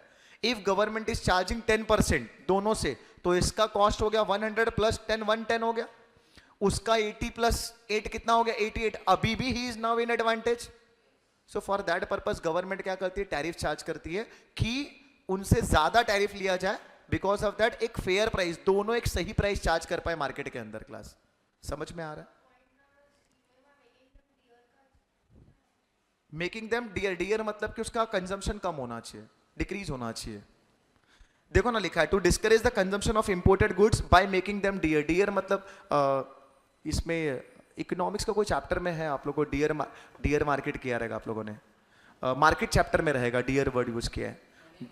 मनी, डियर मनी है वो, तो डियर मनी नहीं, वो नहीं, वो डियर मार्केट चैप्टर में भी। डियर का मतलब आपका कंजम्पशन क्या होगा, डिक्रीज होना चाहिए, आपका consumption should decrease. Next point है क्लास यहाँ पे, बोलता है और टैरिफ क्यों चार्ज करते हैं, why we are charging the tariff class, to contribute to increase the government revenue in the form of imported duties. Yes obviously, import duty और क्यों चार्ज करेंगे, टैरिफ क्यों चार्ज करेंगे हम लोग, जिसकी वजह से गवर्नमेंट का रेवेन्यू भी क्या होगा, बढ़ेगा। तो ये this all are the reasons why we are imposing, और what are the impact of the tariff on the economy, economy के ऊपर क्या क्या इंपैक्ट पड़ता है क्लास। ये तो हम लोगों ने इंपैक्ट ऑफ टैरिफ देखा ना, what are the negative impact of tariff, tariff की वजह से क्या क्या ड्रॉबैक्स फेस करने पड़ती कंट्री के अंदर class. First, reduction in consumer wellbeing, सही कि नहीं क्लास, क्योंकि गवर्नमेंट क्या कर रही है, हायर टैक्स चार्ज कर रही है। अब हायर टैक्स चार्ज कर रही है तो because of that cost of product क्या हो रहा है, बढ़ रहा है। कॉस्ट ऑफ प्रोडक्ट बढ़ेगा तो कंज्यूमर वेलबींग क्या हो रहा है, डिक्रीज हो रहा है। तो ये पहला पॉइंट है, negative impact. increases in the prices by domestic producers of same item to match the high cost of imported goods, क्योंकि इंपोर्टेड गुड्स को आपने क्या किया, महंगा कर दिया, तो increases in price by domestic product. अब डोमेस्टिक ट्रेडर प्रोड्यूसर भी क्या कर रहा है, चीजों के भाव को बढ़ा रहा है, बिकॉज ऑफ दैट मार्केट में क्या आ रहा है, इन्फ्लेशन क्रिएट हो रहा है कि नहीं। So this is also the negative impact of tariff. Third, loss of output and employment in case of sector that are render redundant due to the import of goods. बराबर, वो sector हम लोग क्या कर रहे हैं, धीरे धीरे लूज करते चले जा रहे हैं, on which government are very redundant, government are very liberal.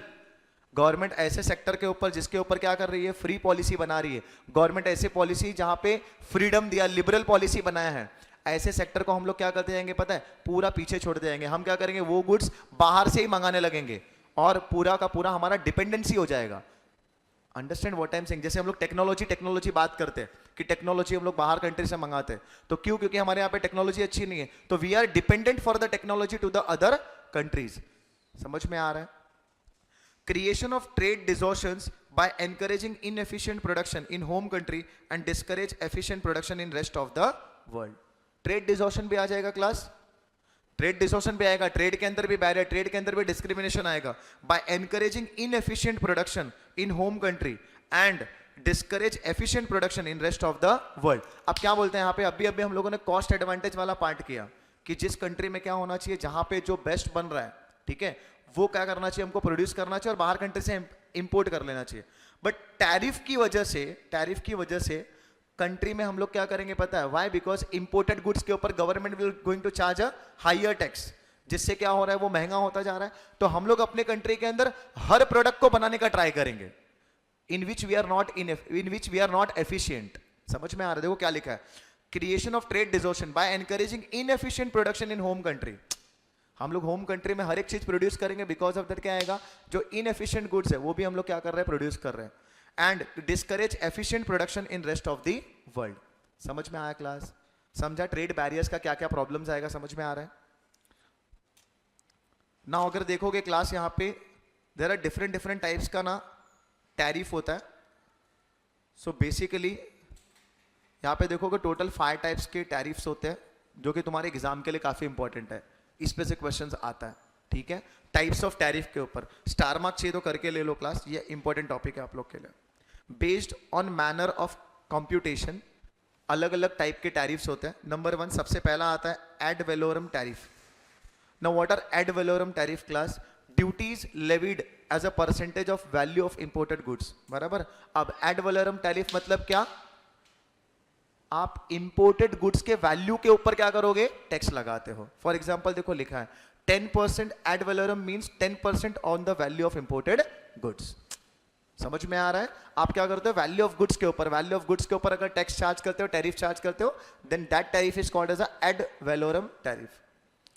Since duties based on the value sometime importer में रिस्टोर टू अंडर वैल्यूएशन। हाँ, कई बार देखो ऐसा भी होता है, क्योंकि आप क्या कर रहे हो, किसके ऊपर टैरिफ लगाने वाले हो, वैल्यू ऑफ द गुड्स। तो कई बार ये लोग क्या, जो बिजनेसमैन हो, माल प्रैक्टिसेस भी करते हैं, अंडर वैल्यूएशन करके बिलिंग करेंगे वो लोग, जिससे क्या होगा, आपका जो प्रोडक्ट का वैल्यूएशन होगा वो कंट्री में कम दिखेगा, अंडर वैल्यूएशन होगा। तो ये प्रॉब्लम है एक हम लोग का।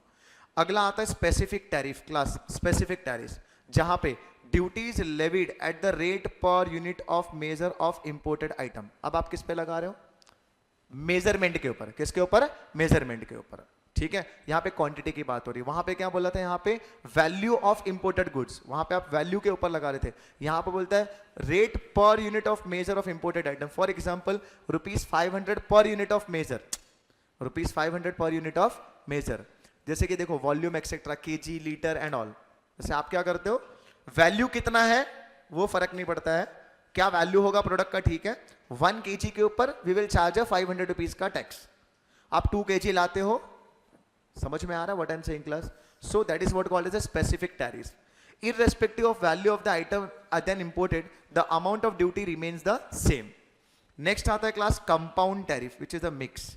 It is a combination of ad valorem tariff and specific tariff. Example, duty at 3%, ad valorem plus 500 per kg. मतलब आपको दोनों देना है, ठीक है, आपका मेजरमेंट के ऊपर प्लस वैल्यू के ऊपर, measurement plus value.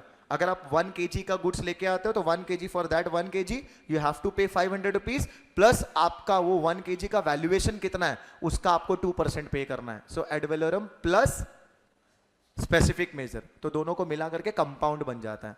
Third type का टैरिफ, पहला क्लियर है, एड वैलोरम जो किसके ऊपर, अपना वैल्यू के ऊपर. Second one is what, specific measurement के ऊपर. Third one is what, compound. Next आता है class mixed tariff. It is expressed on the basis of ad valorem tariff or specific tariff. Example, duty at 10% ad valorem or 20,000 rupees per kg, whichever is higher. अब दोनों combination है, दोनों का combination यहां पे 10% और रुपीज दिस, बराबर. जैसे कि गवर्नमेंट ने क्या बोला, आप 10 kg ऑफ गुड्स लाते हो, ठीक है, तो 10 kg ऑफ गुड्स के ऊपर आपको 20,000 का टैक्स देना पड़ेगा, टैरिफ देना पड़ेगा, और 10% ऑफ योर वैल्यू देना पड़ेगा. अब उसमें से दो भी हायर होगा, ठीक है, 20,000 और 10% of your value. If the value of that particular commodity is 50 lakh rupees, कितना, 50 लाख, तो 50 लाख का 10% will be what, 50,000, sorry 5 lakh. 50 lakh का it will be what, 5 lakh. So government will charge a 5 lakh rupees tax. आपसे 5 लाख रुपीज लगाया जाएगा. क्लास समझ में आ रहा है, समझ में आ रहा है. पहला एड वैलोरम जो किसके ऊपर था, वैल्यू के ऊपर. स्पेसिफिक टैरिफ किसके ऊपर है क्लास, मेजर के ऊपर. फिर हम लोगों ने कंपाउंड देखा जहां पे दोनों लगेगा. उसके बाद और इसके बाद यहां पे मिक्स टैरिफ के अंदर क्या लगेगा, एड, हाँ, either amount, either a fixed amount और a percentage, whichever is higher. Next आता है क्लास यहां पे, sorry, revenue of government are not affected due to under valuation. In this case अगर आप अंडर वैल्यूएशन भी करते हो, तो कोई फर्क नहीं पड़ने वाला, क्योंकि आपको फिक्स्ड अमाउंट तो देना ही पड़ेगा. Understand what I am saying. मैंने क्या बोला, गवर्नमेंट, अब इतना बड़ा डिफरेंस नहीं होता एक्चुअली, जो मैंने इतना बड़ा डिफरेंस बता दिया.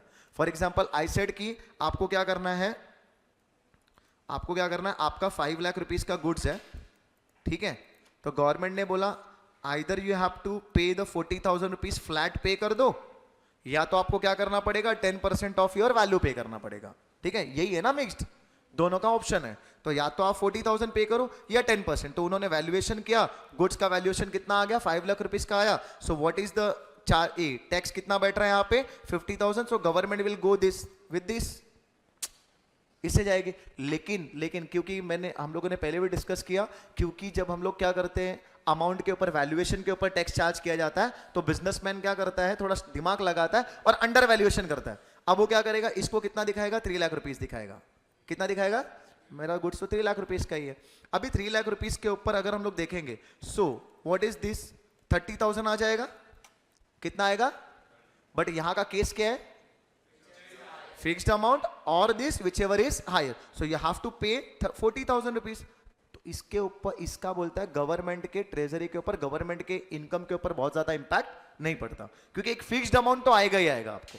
अंडरस्टैंड क्लास, कितना भी seller over value, under valuation कर लेगा तो. Clear class. नेक्स्ट क्या बोलते हैं यहाँ पे, technical tariff. Now what is technical tariff, duties calculated on the component of the imported item, on the component of the imported item. आपका जो imported item है उसके ऊपर क्या हो लगेगा, आपको ड्यूटी चार्ज करना पड़ेगा. सेपरेट ड्यूटी रेट में be applied on each component of the item. अभी ये क्या है कि टेक्निकल गुड्स है, तो अलग अलग कमोडिटी के लिए गवर्नमेंट ने क्या रखा है, स्लॉट रखा है.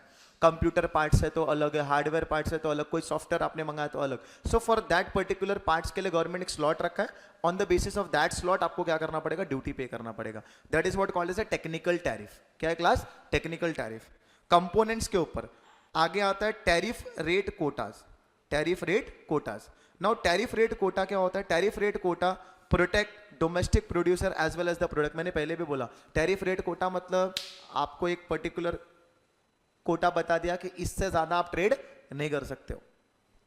Tariff rate quota combine two aspect, एक तो कोटा दैट इज लो और nil rate duty on import up to a specified limit, up to a specified, मतलब अगर आप इतना कुछ पर्टिकुलर, जैसे गवर्नमेंट ने आपको एक अमाउंट दे दिया कि 2 लाख तक का इंपोर्ट करो, कोई नहीं लगेगा, कोई टैक्स नहीं लगने वाला है। आपको एक कोटा दे दिया है कि 2 लाख तक का कोई टैक्स नहीं लगेगा, बट यहां अबव 2 लाख करोगे, अबव 2 लाख करोगे then you have to pay the tax. देखो लिखा tariff rate quota is a combination of two aspects, quota and the quota, which means low or nil rate of import up to a specified limit and higher rate or tariff on the imported beyond the specified limit. 2 lakh तक कोई tax नहीं है, लेकिन 2 लाख के ऊपर करोगे then you have to pay a higher rate of interest, a higher rate of tariff. That is what called as a tariff rate quota. Tariff rate quota समझ में आ रहा है? वहां पे कोटा वर्ड का यूज क्या समझ में आ रहा है? No tax up to a certain specified limit. Quota मतलब उस लिमिट तक आपको कोई टैक्स नहीं देना, बट उसके बाद अगर आप ट्रेड करते हो class then you have to pay a higher rate of tariff. समझा क्लास? क्लियर यहां तक? क्लास समझ में आ रहा है कि नहीं? हाँ, तो ये टाइप्स ऑफ टैरिफ एक बार थोड़ा सा क्वेश्चंस करके ले लेना क्लास, ठीक है?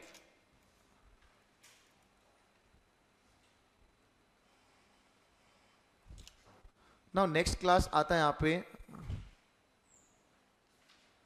based on intention of levy, based on, अब जो टैरिफ को डिवाइड किया, टैरिफ को कैटेगराइज किया गया class on the based on intention of levy. आपका इंटेंशन क्या है चार्ज करने का? टैरिफ चार्ज करने के इंटेंशन को लेकर के भी देयर आर 3 कैटेगरी। एक आता है वेरिएबल टैरिफ, दूसरा आता है प्रोहिबिटिव टैरिफ एंड एक आता है escalated tariff. Clear class? On the basis of intention of levy, on the basis of intention of levy. अच्छा, पहला वाला जो हम लोगों ने किया था दैट वाज, वो हम लोग का जो कैटेगरी था क्लास, वो क्या था?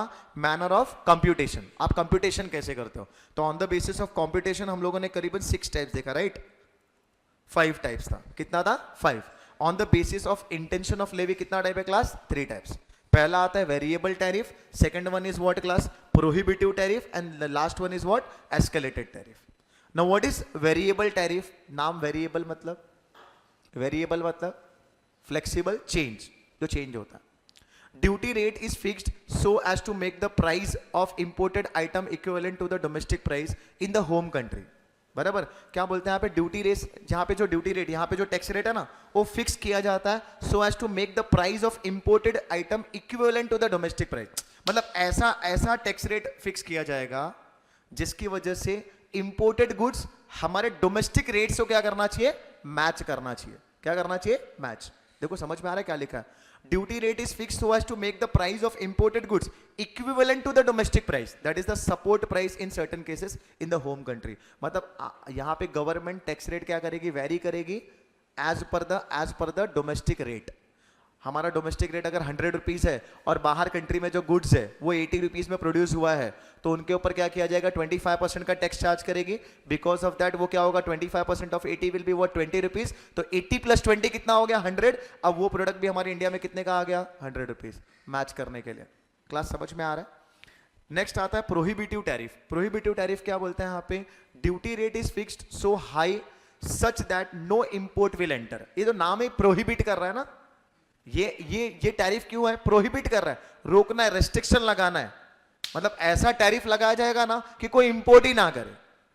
ऐसा टैरिफ चार्ज करना है जिससे हम कोई इंपोर्ट नहीं करना चाहिए। Duty rate is fixed so high such that no import will enter. This is to ensure protection of infant industry to avoid import. क्यों किया जाएगा class? Obviously to save the domestic industries, to save the domestic. वो जो हमारे छोटे छोटे infant industry है ना, जो cottage industry, small scale industry हमारे इंडिया के अंदर है, उनको सेव करने के लिए प्रोहिबिटिव टैरिफ लगाया जाता है।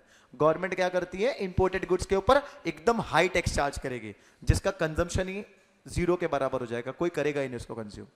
समझ में आ रहा है क्लास? नेक्स्ट आता है escalated tariff. Now what are escalated tariff class? Duty rates on raw materials, semi-processed goods and final products are progressively higher. Progressively higher. वो धीरे धीरे बढ़ता जाएगा। This method ensure protection of domestic production process industries if raw material originate in a home country by making semi-processed and final goods costlier.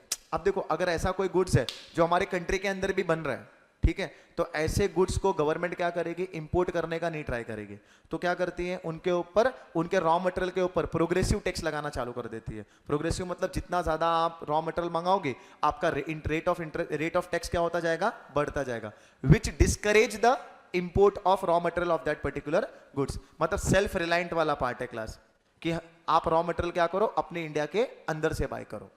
Escalated tariff, however this affect developing manufacturing industry of exporting country where the raw material originates. Such country are forced to export raw material without making value addition. हाँ obviously आप value addition मतलब क्या बोल रहा है, जहां पे raw material बन रहा है जिस कंट्री के अंदर, उन कंट्री को प्रॉब्लम फेस करना पड़ेगा। क्यों? क्योंकि वो लोग अपने प्राइस को ज्यादा नहीं बढ़ा सकते। व्हाई? बिकॉज इंडिया और country is decreasing the value of your import, वो आपके इंपोर्ट को कम करना चाहते हैं।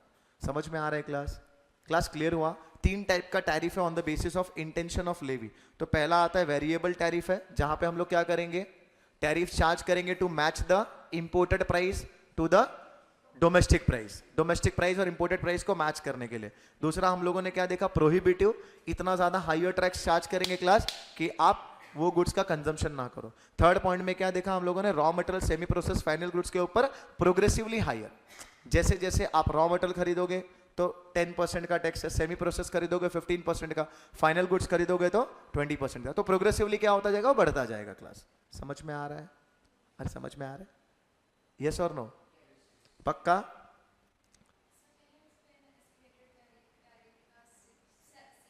सी वाला, however this affect the developing manufacturing industry, जो हमारे डेवलपिंग मैन्युफैक्चरिंग इंडस्ट्री जो भी स्टार्ट हुए, क्लियर, जहां से हम लोग क्या कर रहे हैं, exporting country where the raw material originate, जहां से रॉ मटेरियल बनता है, ठीक है, जहां से रॉ मटेरियल बन रहा है। अभी मान लो इंडिया जो गुड्स परचेस कर रहा है चाइना से परचेस कर रहा है, तो ओरिजिनेट कहां से हो रहा है, चाइना से।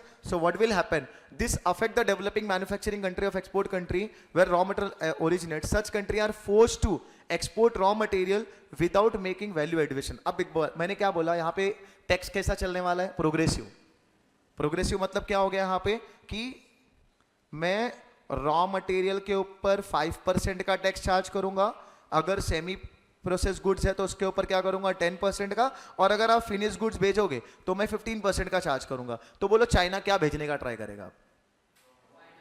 चाइना क्या भेजेगा? रॉ मटेरियल, ऑब्वियसली, क्योंकि अगर वो रॉ मटेरियल भेजेगा तो 5% टैक्स देना है उसको। अब देखो यहाँ पे वही लाइन लिखा था, पढ़ो यहाँ पे समझ में आ जाएगा। Such country are forced to export raw material without making value addition. मेरी बात समझ में आ रहा है क्या? कोई वैल्यू एडिशन मतलब उसके ऊपर कुछ काम नहीं करेंगे, सेमी प्रोसेस नहीं बनाएंगे, कॉटन को कन्वर्ट कर दिया क्लोथ्स में। Cotton is what, raw material, बराबर। तो कॉटन के ऊपर 5% का टैक्स है, क्लोथ्स के ऊपर 10% का टैक्स है, शर्ट के ऊपर 20% का टैक्स है। मेरी बात समझ में? तो चाइना क्या करेगा, ट्राई करेगा रॉ मटेरियल भेजने का। तो वो कंट्री क्या करेगी, ज्यादा करके ये लोग फोकस करते हैं रॉ मटेरियल सेंड करने का रादर देन सेमी प्रोसेस और फिनिश गुड्स। क्लास समझ में आ रहा है? सो तीनों टाइप क्लियर हो गया। पहला क्या था हम लोग का, वेरिएबल है क्लास।